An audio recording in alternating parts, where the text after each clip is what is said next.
दोस्तों, पुराने ज़माने की बात है कि किसी गांव में दो भाई रहते थे। एक अमीर और दूसरा गरीब था। अमीर का नाम मीरू और गरीब का नाम सलीम था। दोनों में बनती बिल्कुल नहीं थी। बात ये थी कि मीरू सलीम को पसंद नहीं करता था। एक दिन सलीम को ज़रूरत पड़ी तो इसने कुछ देर के लिए बड़े भाई से घोड़ा मांगा। सर्दियां आने वाली थी और इसे जंगल से लकड़ियां लानी थी। मीरू चाहता तो ना था, फिर भी इसने घोड़ा दे दिया। सलीम जंगल से लकड़ियां ले आया। रात हो गई थी।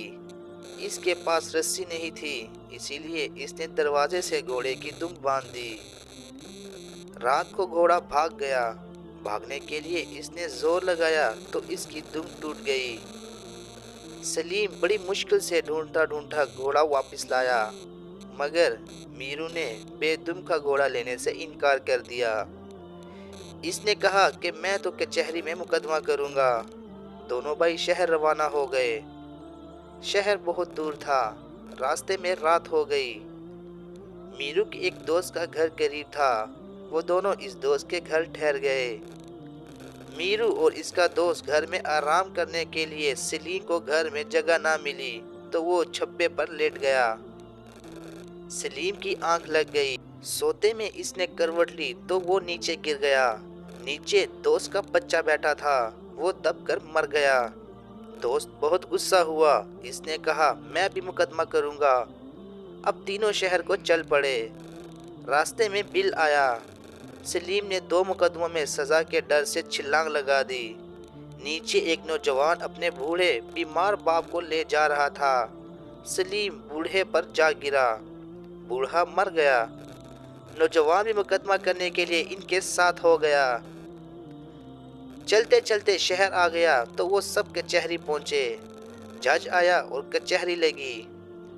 सलीम ने रास्ते से एक पत्थर उठाकर रुमाल में लपेट लिया था। मीरू ने अपना किस्सा पेश किया। सलीम ने डराने के लिए रुमाल में बंधा हुआ पत्थर जज को दिखाया। जज समझा कि रुमाल में रिश्वत का सोना है। इसने खुश होकर सलीम के हक में फैसला दे दिया और कहा कि जब तक घोड़े की दुम ना निकल आए, घोड़ा सलीम के पास रहेगा। अब दूसरा मुकदमा पेश हुआ। मीरू के दोस्त ने कहा कि सलीम ने मेरे बच्चे को कुचलकर मार दिया है। सलीम ने फिर रुमाल दिखाया और जज फिर धोखा खा गया। इसने फैसला दिया कि जब तक सलीम दोस्त का बच्चा ला कर ना दे, दोस्त सलीम को अपने घर रखे और कहीं जाने ना दे। दोस्त ने सोचा, एक तो मेरा बच्चा मरा, दूसरा मैं सलीम को अपने घर रखूं और खिलाऊं पिलाऊं।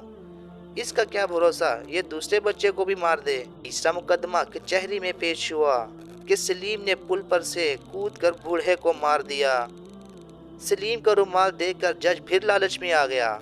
इसने सोचा कि सलीम तीसरी सोने की डाली भी मुझे देने का इशारा कर रहा है। इसने फैसला किया कि बूढ़े का नौजवान बेटा और सलीम इसी जगह जाएं। नौजवान पुल पर जाए और सलीम पुल के नीचे खड़ा हो। नौजवान सलीम पर कूदे और इसकी जान ले ले। कचहरी खत्म हुई। चारों बाहर आ गए। मीरू ने परेशान होकर कहा कि मैं दम निकलने का इंतजार नहीं कर सकता, मुझे घोड़े की जरूरत है। तुम तो मुझे मेरा घोड़ा इसी हालत में दे दो। सलीम ने कहा कि नहीं, ठहरो और इस वक्त का इंतजार करो जब घोड़े की दुम निकल आए। मीरू बहुत परेशान हुआ। इसने सलीम की मिन्नत समाजी की और 5 रूबेल, एक बोरी अनाज और एक बकरी देकर अपना घोड़ा वापस हासिल कर लिया। अब सलीम ने दोस्त से कहा कि भूख लग रही है, खाना खिलाओ। दोस्त घबराया। इसने कहा कि भाई, मैं तुम्हारा बोझ बर्दाश्त नहीं कर सकता। सलीम ने कहा कि जज ने यही फैसला दिया है, जब तक मैं तुम्हें बच्चा ना ला कर दूं, तुम्हारे साथ ही रहूंगा। दोस्त ने 50 रूबेल बोरी अनाज और एक दूध देने वाली गाय देकर सलीम से अपनी जान छुड़ा ली। आखिर सलीम नौजवान के पास गया और कहा कि आओ पुल पर चलो, वहां से छलांग लगाओ।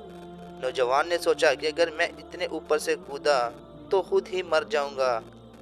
इसने भी सलीम को 200 रूबेल बोरी अनाज, एक बैल देकर राजी कर लिया। जज ने अपना आदमी सलीम के पास भेजा कि सोने की 3 डालियां दे दो। सलीम ने रुमाल में से पत्थर निकाल कर दिखाया और कहा कि मैं एक गरीब आदमी हूँ, मेरे पास सोना कहाँ। میں نے تو جج کو رومال اس لیے دکھایا تھا کہ اگر تم نے فیصلہ میرے خلاف دیا تو میں تمہیں اس پتھر سے مار دوں گا۔ جب اس آدمی نے جج کو جا کر یہ بات سنائی تو جج نے اطمینان کا سانس لیا کہ میں بچ گیا، ورنہ سلیم مجھے بھی مار ڈالتا۔ سلیم خوش خوش واپس گھر آیا۔